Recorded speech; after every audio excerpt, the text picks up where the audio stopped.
достар, бұл видеода сіздер Кореядағы перзентхана және де Корей әйелдерінің босанғаннан кейінгі күтімі, қандай тамақтанатыны жайлы көретін боласыздар. Менің мақсатым бала босандым деп елге паш ету емес, осы Кореядағы Қазақстаннан қарағанда қандай ерекшеліктері бар екенін, қандай ыңғайлылықтары бар екенін көрсету болып табылады.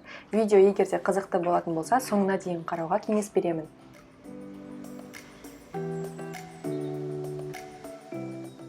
Бірінші палатаға рум-тур жасайық. Жалпы бұл перзентханада екі түрлі палата бар. Біріншісі 4 адамдық, екіншісі жеке өзіңіз ғана болатын 1 адамдық. Мен 2 рет босанғандықтан екеуін де байқап көрдім. Бағасынан басқа негізі шынымды айтсам айырмашылық жоқ. Міне мына жерде мен Ақниет деп есімім жазылып тұр. 512 бөлме. Кіре сала кәдімгі кішкентай ғана бөлме. Оң жағымызда әжетхана, душ қабылдауға болатын санузел. Одан кейін кәдімгі палата. Бұл жерде 2 төсек неге тұр десеңіздер, қызғылт түсті ол босанған әйелге арналған, ал сұр түстісі ол жаңағы қасында партнер болып кірген күйеуіне арналған. Палатаның обстановкасы қарапайым үйдегі секілді, сондықтан ешқандай бір ауруханада жүрмін деген сияқты сезім болмайды. Әрине, палатадағы ең қатты ұнайтын нәрсе ол терезені ашқан кездегі көрініс.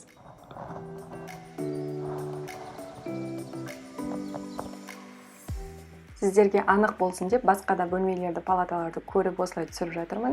Бұл күндізгі көрінісі. Бұл перзентханада жаңа босанған әйел мен үйіне қайтайын деп жатқан әйелдің айырмашылығы. Жаңа босанған әйелдер осындай капельница егіздерімен жүреді. Оның біріншісі жатырға жиырылуына арналған окситоцин болса, екіншісі қоректік заттар. Яғни босану деген ол өте ауыр процесс, ағза қаншама күш жоғалтады, шаршайды, әлсірейді.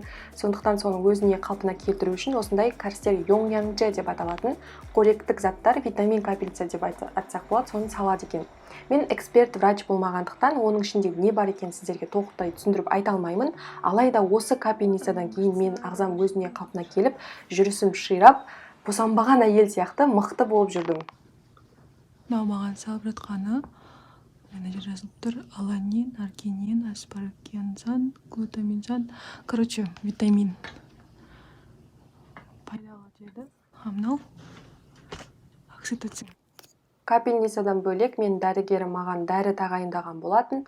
Қарап тұрғандарыңыздай өте ыңғайлы. Күніне 3 рет ішу керек. Бір пакетик тағыны бір приемда. Яғни шатастырып, қай қорапшада қай дәріні ішу керек деп ойланып жүрудің қажеті жоқ. Корея перзентханасындағы тағы бір ерекшелік, әке мен баланың қарым-қатынасын нығайту үшін әкесінің кеудесіне осылай кожа деп сәбиді шешіндіріп, осылай кеудесіне жатқызады.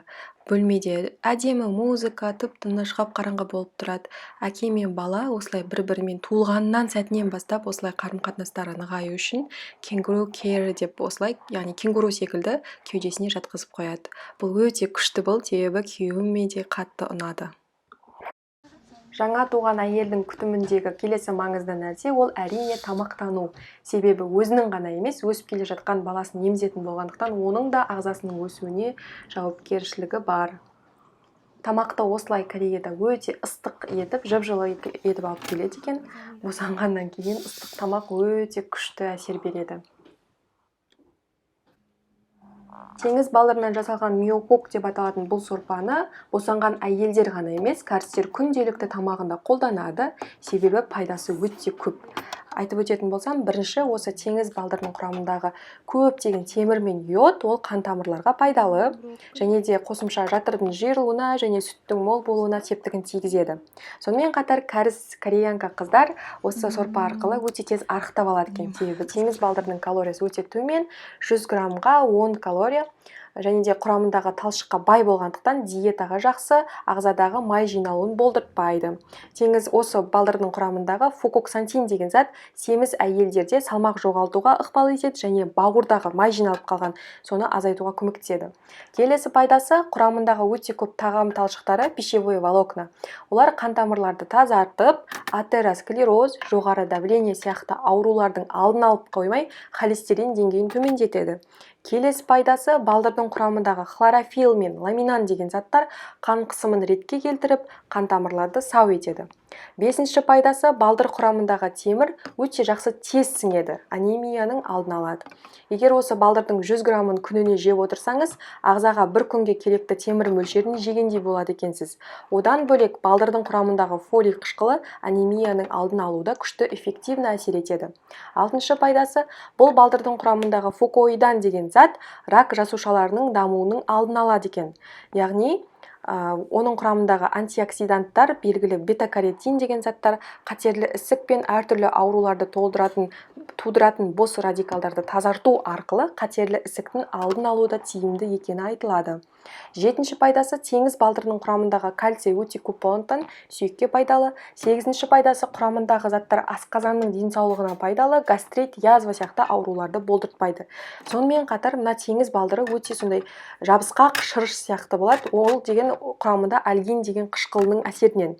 Ол альгин қышқылы біз мынау ластанған ауа сияқты заттардан, жаңағы денемізде жиналып қалған ауыр металдар, қалдықтар, токсиндер сияқтыларды тиімді түрде жояды. Сондай-ақ ауыр металдар мен қалдықтардан туындаған біздің бетіміз ісінетіні, денеміздің ісінетіні, содан қатар жүрек тамыр ауруларының алдын алуы да өте пайдалы екен. Бірақ пайдалы болғанымен де бұның бір минусы бар. Бұл балдырды егер тым көп жеп қойсаңыз, оның құрамында өте көп йод бар.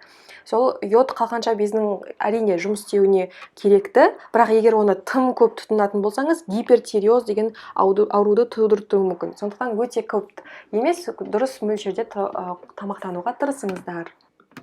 Күніне 3 рет мүйекуктан сорпа берсе, 1 рет осылай жеміс тағамдарын береді.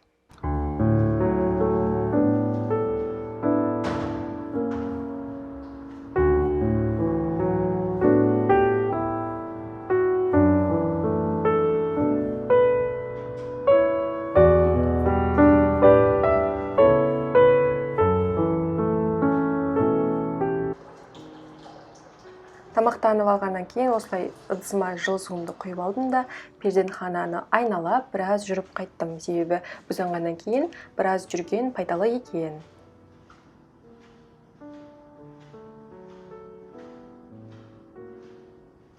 Кореяда жаңа туған сәби мен оның анасы бөлек болады екен. Яғни мен палатада өзім жалғызбын, ал сәбиім жаңа туылған сәбилер бөлмесінде. Ол жақта медсестралар, врачтар өздері қарайды, өздері шомылдырады, өздері жуындырады, өздері тамақтарын береді, өздері ұйықтатады.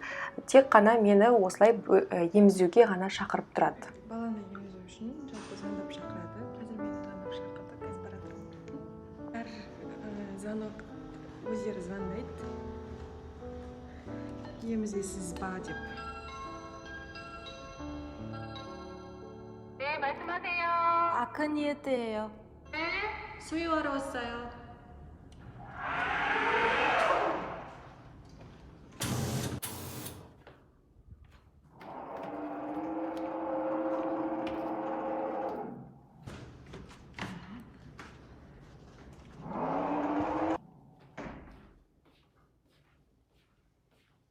мынау емізетін бөлме, мынау дезинфекция кірген кезде бөпен өткізетін жер, кажется. И маған қолыңды жу деді. Потом мынамен сүрт, потом мынандай санитайзер қолдан деді.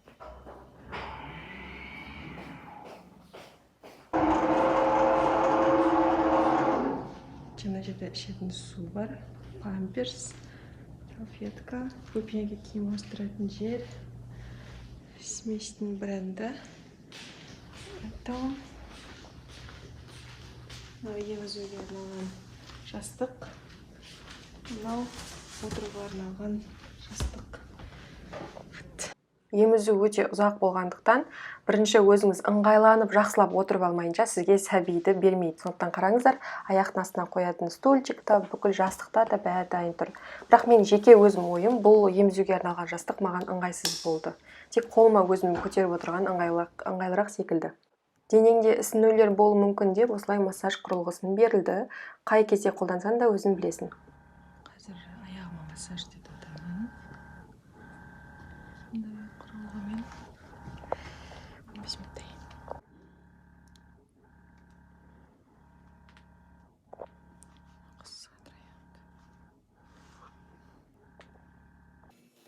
Байқадыңыздар ма, кәріс әйелдер өте еркек екен, иә? Қанша қиналып босандым ғой деп осылай жылжымалы төсек жасап қойған екен. Әрине бірінші босанған күні қозғалу өте қиын, сондықтан осылай әкеліп берген тамақты тамақтану үшін жатқан жерден осылай төсек өзі көтерілсе өте ыңғайлы, сізге артық қимылдаудың қажеті жоқ.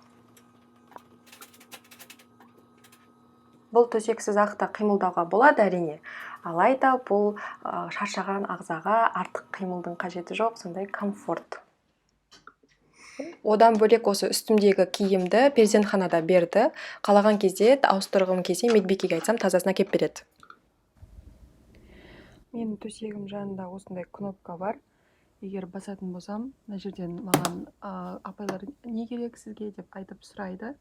Сосын мен керегімді айтам, сосын олар келеді. Түнде де әсіресе қолым қатты ауырып солай шақырған болатынмын, медсестралар жүгіріп келді.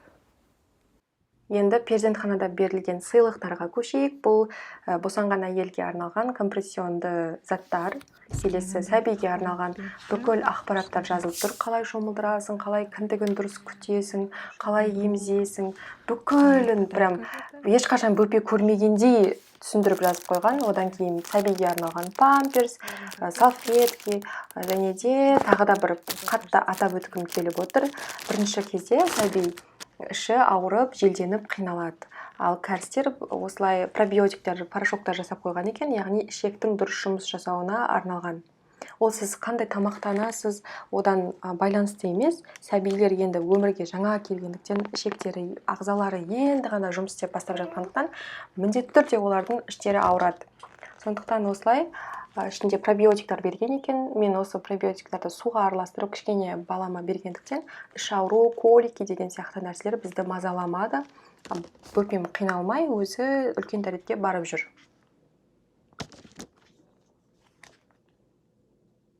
Босанған әйелдерде үлкен дәретке баруға қиналып жатады, алайда кәрістердің жаңағы берген миокук тамағынан және де ішекке арналған екіқабат әйелдерге, жүкті әйелдерге, босанған әйелдерге арналған пробиотиктерді ішкендіктен ондай қиындықтар мүлде туындаған жоқ. Айтып тұрмын ғой, кәдімгі босанбаған сияқты ағзам кәдімгі қалыпты кездегідей секілді күшті жұмыс жасады. Бізге мына жақта подарка берді. Бутылка деген, потом бір баночка смеси, 400 грамм. Мынау сумкада бөпенің киімдерін салатын, кейін ашып көрсетемін. Мен көп қорқып кетпеңіздер, просто үйге барған кезде екі баламен маскаға уақыт болмай қалатын шығар деп қазір істеп қалып отырмын. Тара қалмаппын, кішкене түрімді ретке келтіріп алдым.